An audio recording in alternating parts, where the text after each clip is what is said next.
Welcome to Practice Disrupted, a podcast exploring how architects can build better businesses, embrace emerging technology, and create more sustainable, fulfilling practices. I'm your host, Evelyn Lee, architect, angel investor, and founder of Practice of Architecture. Whether you're running a firm, starting your career, or reimagining what's possible, this podcast challenges you to think differently about the future of architecture. This episode is brought to you by Gelt. Firm owners, are you overpaying on taxes? I use Gelt for my business and saved over $10,000 in year one. Visit joingelt.com and mention Practice of Architecture for 10% off your first year.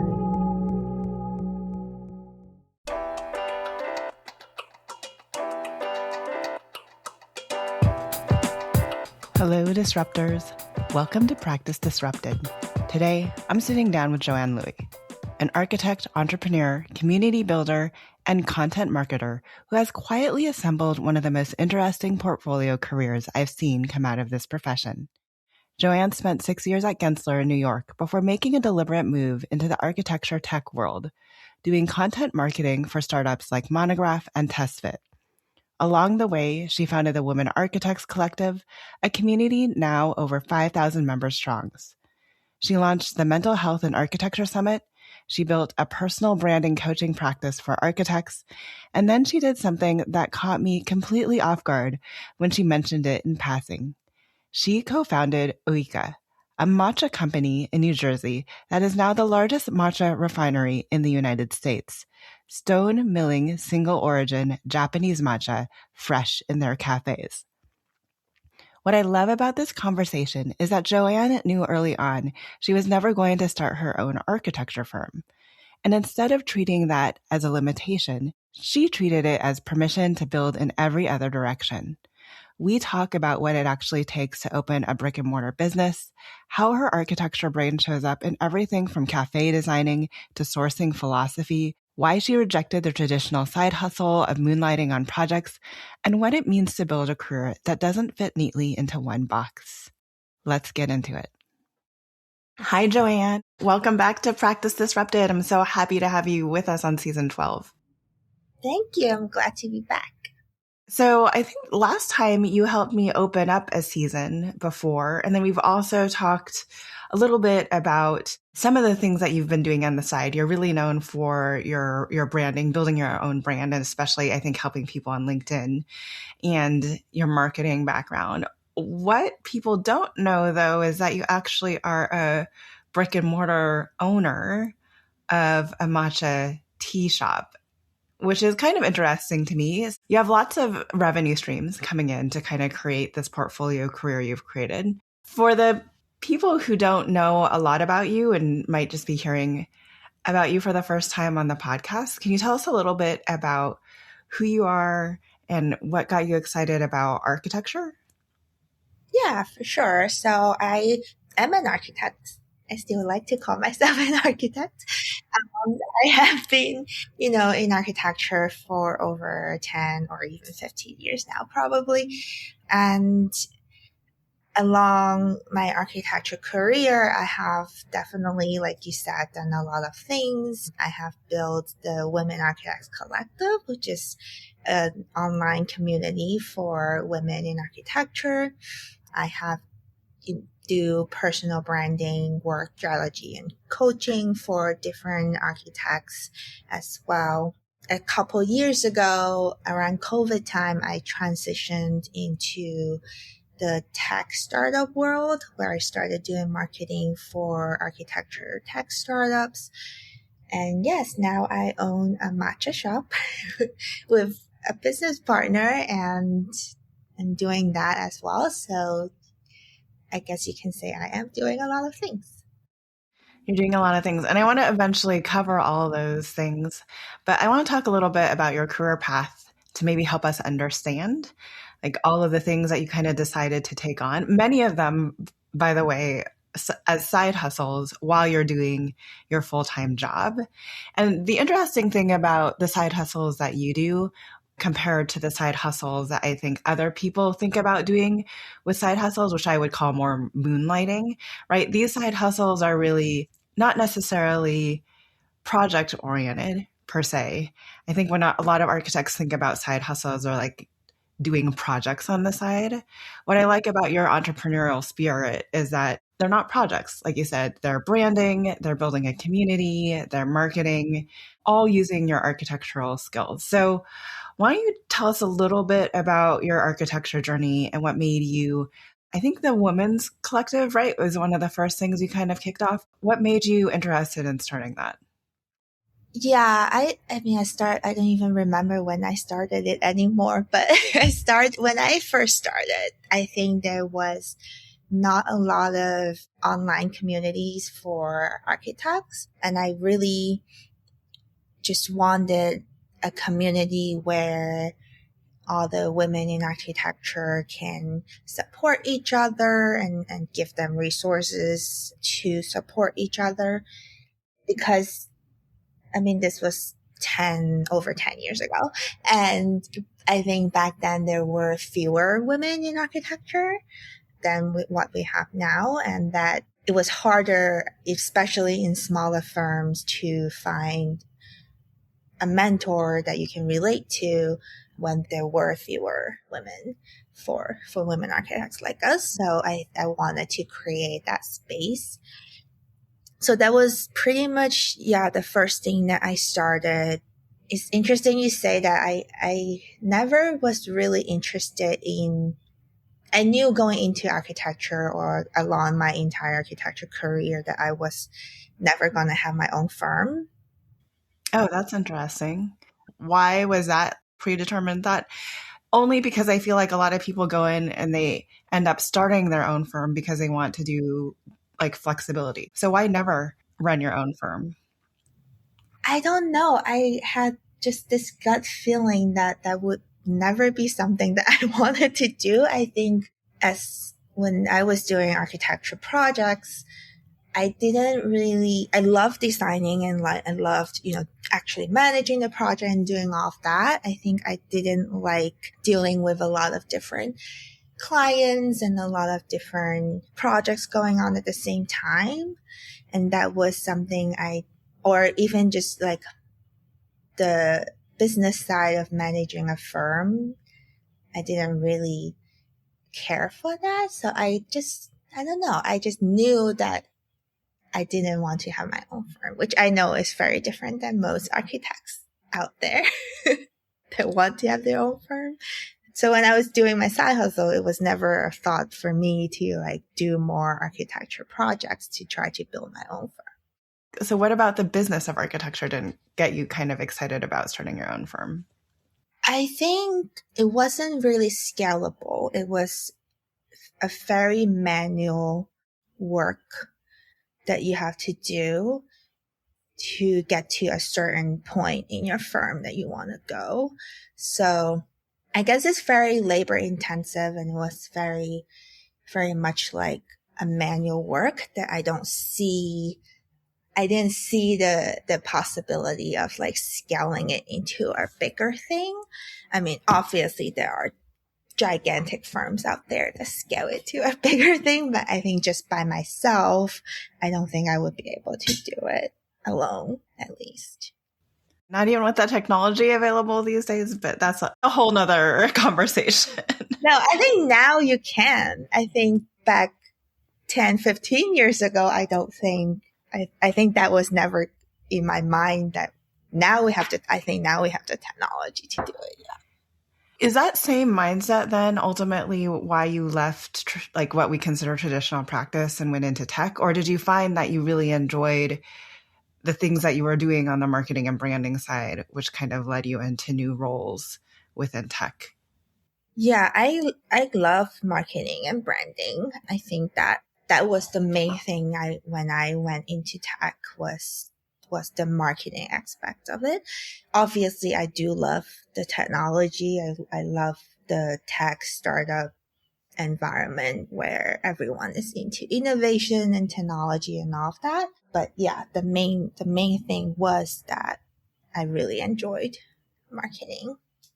Did you ever think about doing marketing in an architecture firm? Someone asked me that question once. This might be controversial. I don't think a marketing team in architecture firm is doing what is marketing in a different type of company. I think marketing team in an architecture firm is mostly creating proposals for, to try to win projects, which you have to do in an architecture firm. But in what I was doing in content marketing is more growing an online presence for the company, which I think a lot of architecture firms are still not doing. So that's why I went into the tech startup world, because I wanted to do that content marketing. Was there anything other than just the work that drew you away and into tech? Yeah, I mean, it's definitely much more flexible. I was able to work remotely from home for the past two startups I worked at. So definitely a lot more flexible with my time, which I think allowed me to continue growing all my side projects, like doing 2 conferences. And that was only possible, I think, because I had the time and flexibility outside of my full-time job.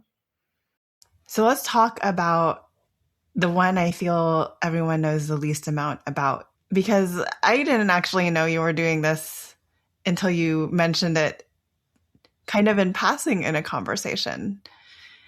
So talk about your brick and mortar tea house. Let's start with what it's called and where are the locations.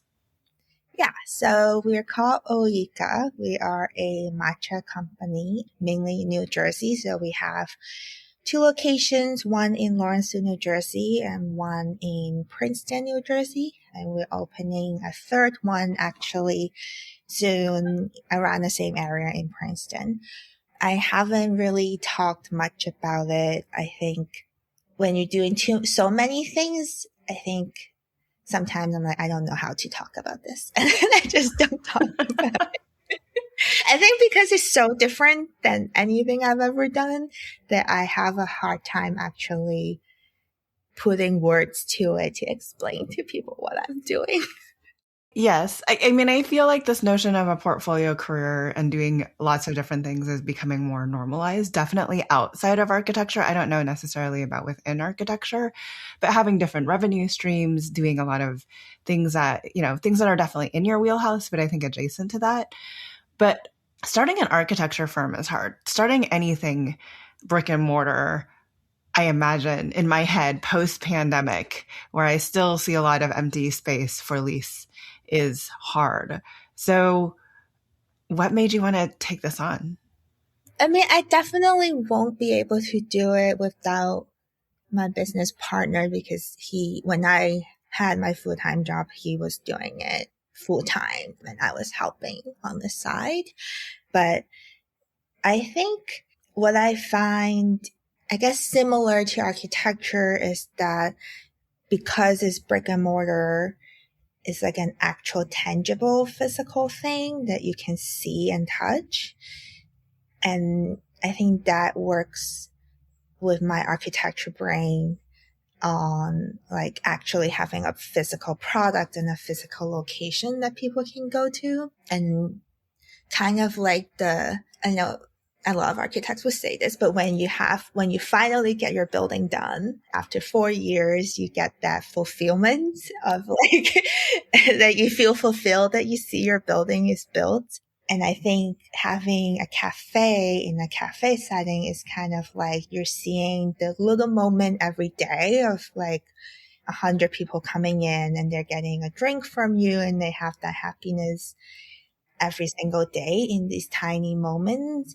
Instead of waiting 4 years after you finish a project and seeing that moment, I think that's what drew me to the cafe environment.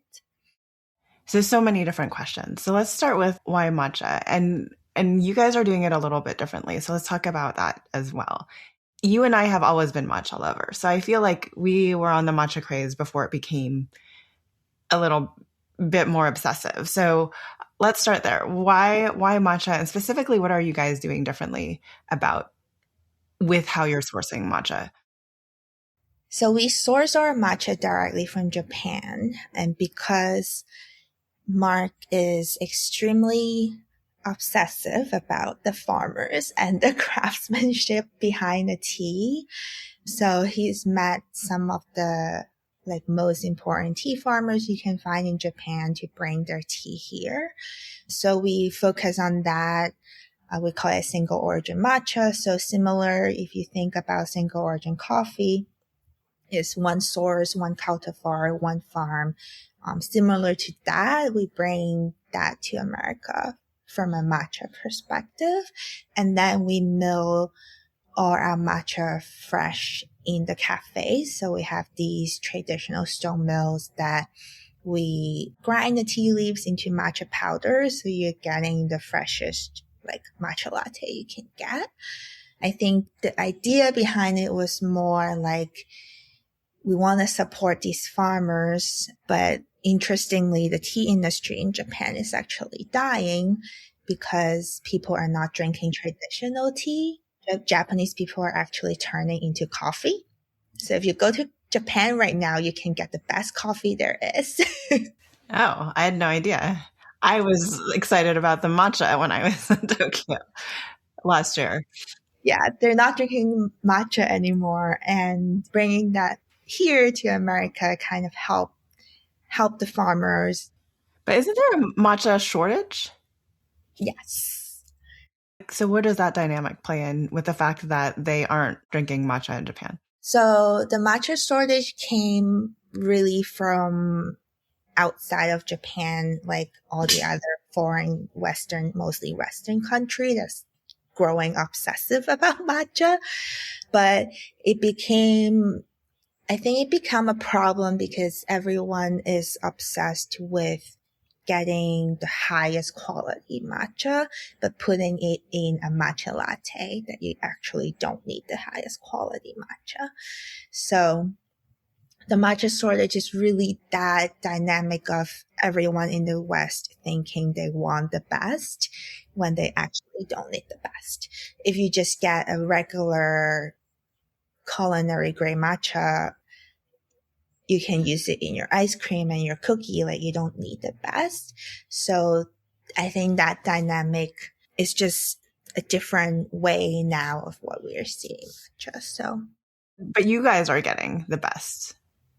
Yes. So we try to get the best. So there's different types of matcha, right? So the single origin ones that we get is limiting quantity that we can get.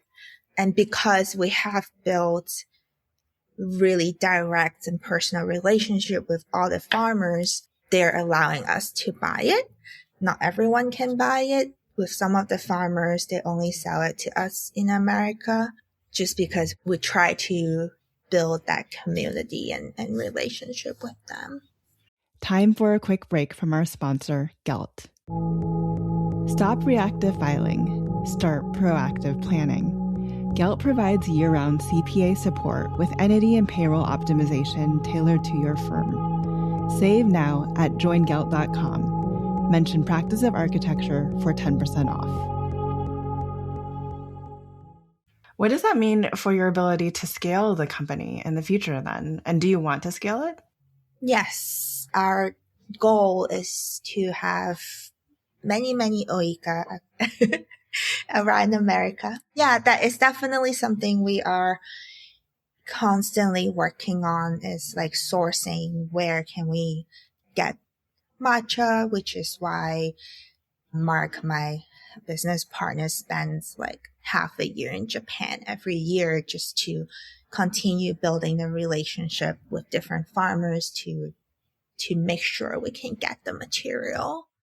Talk about what it meant for you, because you were the designer of the cafe. So I think a lot of people know what it means to design a cafe, but how do you go from kind of idea to actually opening a cafe?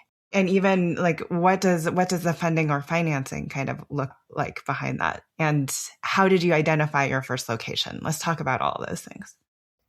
Our first location was very random. I think it was during COVID. We were taking a walk and literally just saw this empty store on the main street of Lawrenceville. And we were like, oh, this would be a cute little tea shop.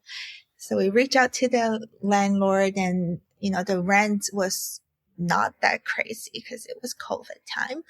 And because of that, we were like, let's just try it, because, the rent was not like a crazy amount. It was a small space. So we thought it would be a good first step to get a really small space to see if it will actually work.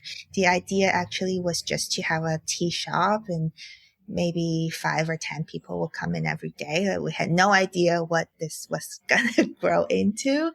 But once we opened, it became really popular, and a lot of people come every day. But definitely from the start to opening the shop, the first one took us probably 2 years of going through township permits, going through renovations. And then in the middle of our renovation, there was a fire upstairs. So it was a lot of things. Yeah, a lot of things happened. So it's definitely, if you treat it like an architecture project, it is an architecture project because you're renovating a space and building it out. But at the same time, you're also trying to hire new employees and train people to be able to work, come up with systems, because it's the first time we ever do this. They have no idea how to run a cafe. You have to learn everything about inventory and cost of goods sold and keeping the cafe, or even just how to make matcha in a way that's efficient and fast enough that it can be like a high volume shop. So all of that we, have to learn on our own while we're running a shop and trying to grow. So yeah, definitely a lot of work going in. How much of kind of the social driven mission of OIKA came together with kind of the business idea? So I feel like you're underselling, right, the single origin, because I think you're the first matcha company worldwide to really focus exclusively on single origin matcha with full sourcing transparency. That's a social commitment to it. You alluded to milling, right, in your stores. But I think that also is like the bigger story about that is that it reduces the strain on Japan's limited stone mills, right, by doing some of the milling. And then another interesting thing from a marketing perspective is that it's mentioned that Mark directs 100% of the marketing budget to nonprofit partnerships instead of doing influencer marketing. Those seem like very deliberate decisions. So how did you decide to be so socially driven, and how did it affect the business in a good way or limited what you believed you could do going forward? Yeah. So I think when you run a business, everything should come back to your mission.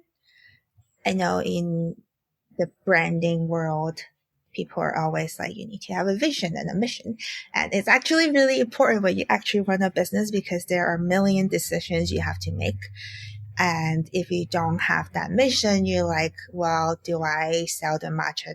I can sell matcha in bubble tea and tons of sugar and probably make a lot more money than what I'm doing. But I think coming back to our mission was to preserve heritage matcha, meaning we are working with these farmers to try to help them, bringing the capital back to them, working with them directly so that they can preserve the traditional way of making matcha instead of doing some other cheaper way of doing matcha. So I think because Mark and I both really respect the craft behind it and just meeting the farmers and understanding what they're doing in the background that no one really see, that we really wanted to honor that, because I think we have an understanding that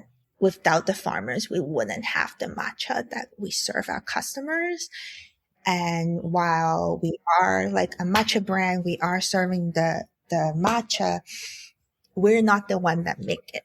It's not like we're a chef where we put together a dish. It's like the farmers are giving us their tea. We are milling it into matcha in the best way we can to hopefully honor their craft. So I think because of that, every decision we try to make goes back to that.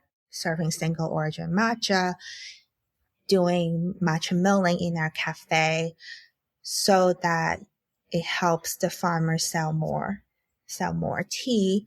Yeah, I think even down to the branding color we use, everything was because of the mission. And I know this is very cliche, but when we're discussing like business decisions, we're always just like, well, what is our mission? Like, does that make sense?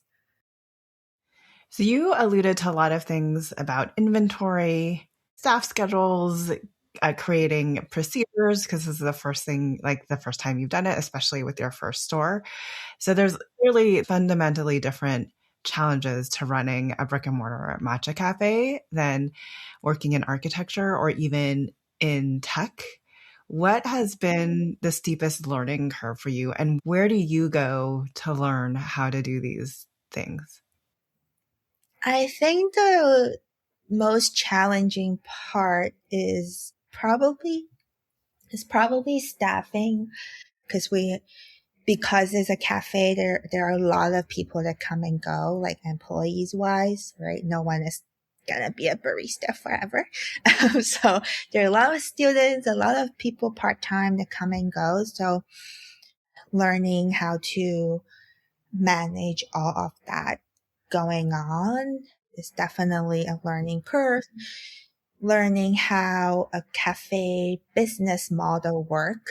Like, I had no idea. I mean, I knew how an architecture firm business model work with like, you're tracking your hours and all of that. But in a cafe, it's a totally different business model that I didn't know how to do it. But I learned just watching YouTube video, reading books about running a restaurant on my own. And I think because I love the business side of a business. So to me, it was just a natural thing to learn about it. So YouTube and books, which is honestly, I think what a lot of entrepreneurs do. Yeah. You kind of just have to jump in and do it and then figure it out. So one of the things that you and I collaborated on was the Mental Health in Architecture Summit. And you talked about kind of all of these things you're doing, all while running a full-time job. This is a question that I get asked a lot. So I'd like to hear your answer to it. How are you doing it all? And what is a work-life balance? So I don't actually like that term, but what is that term, or what is balance or non-balance? Like, what does that mean to you and kind of all that you're taking on? I love what I'm doing. So to me, I don't think there is a work-life balance. I'm always working, but I really do love it. Like, obviously I will spend time with my family and do other things, but because I really do enjoy what I'm doing, like I don't feel like it's too much or getting like burnout or things like that, because I think burnout comes when you're doing work that's not aligned with your values or what you want to do. But to me, because I was able to find things that aligned with my values and doing it the way I want them to be done, it doesn't feel too much work to me. I think that's the key when it comes to like understanding what you're taking on in life, right? Like that if you're following what you're most passionate about and it's giving you energy and you're not hitting burnout. I think that's what drives a lot of us that tend to have a lot of things on our plate. Yeah, I think we both, you and I, naturally gravitate towards certain things. And I think like those things are not going to burn us out because we chose to do it and we know like we like doing it. So we've talked about kind of your career arc and a lot of the things that you have been doing, but you're also kind of stepping into this new segment in your career and like reframing what life looks like after Testfit. So what are you taking on now? So now I am doing some freelance work for companies in architecture to help them with marketing, mainly content marketing. So I'm trying to just probably take on a few clients and see how that goes. At the same time, I'm still going to be running OIKA and working on that as well. So yeah, I think the main focus going forward will probably be more time at OIKA and still doing some marketing work on the side. What is content marketing specifically? So content marketing is mainly the content you see online. So anything from social media to blog posts to case studies that are on people's website or ebook and reports and white paper, any kind of those type of content pieces that you see on other companies' website.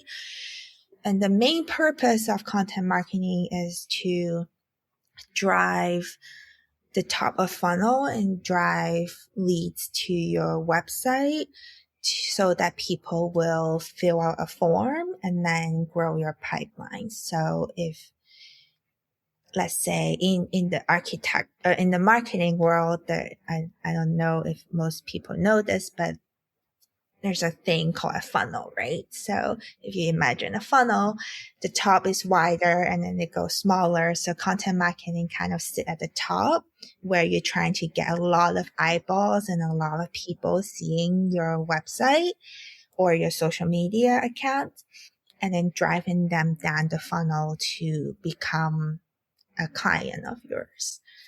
So yeah, that's what the goal of content marketing is for.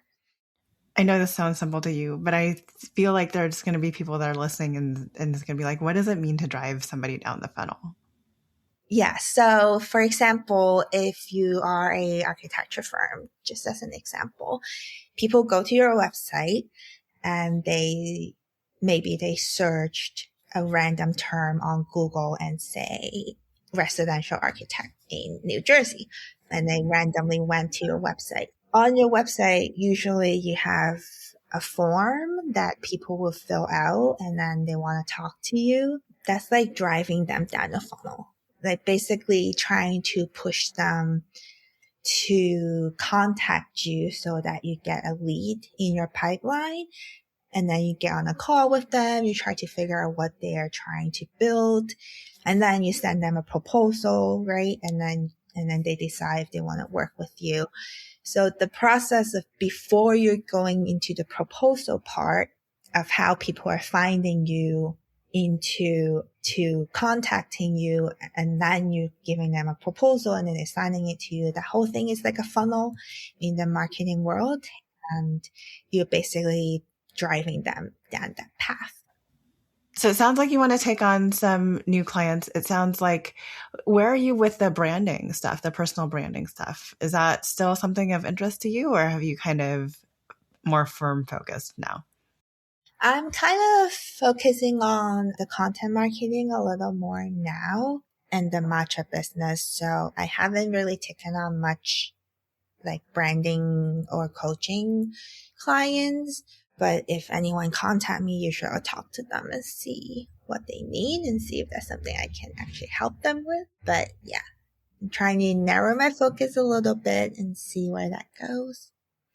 And then what does OIKA look like in the next 4 to 5 years? What would be your hope for its growth in the short term? We are hoping, I think we are entering a phase in the business where we are trying to really build our foundation stronger and streamlining all the systems and operations on every side of the business. And then once that's like done and working well, we'll hopefully scale to more location. Are you going to come to the West Coast at all? I hope so. You guys used to do mail order matcha. Do you still do that? Yeah. Okay. So if anyone who is listening is a matcha lover and wants to get single source matcha from OIKA, just go to the website and we'll put it in the show notes. It's OOIKA.co.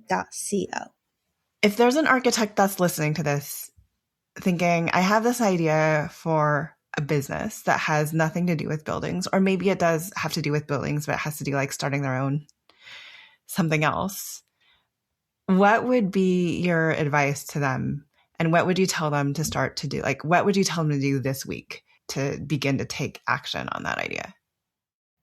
I think you have to first test if your idea can actually become a business and see if it will work. So I would say just go out and test, even if it's just inviting your friends and have, if it's, for example, if it's a drink or food or something, or maybe you want to sell candles or whatever, just making it and testing it and seeing what people like and don't like. And then over time, optimize it to where people really love your product.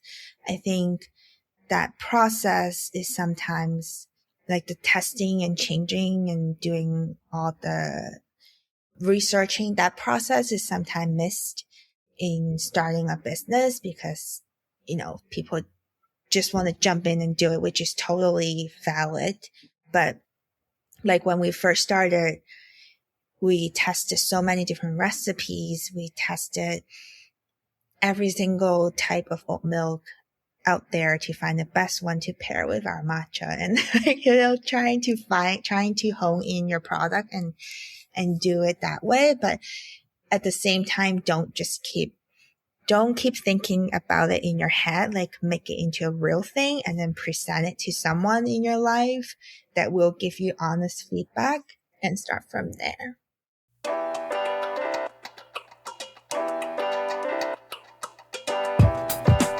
Hi, Disruptors. Thank you for joining us today on an episode of Practice Disrupted.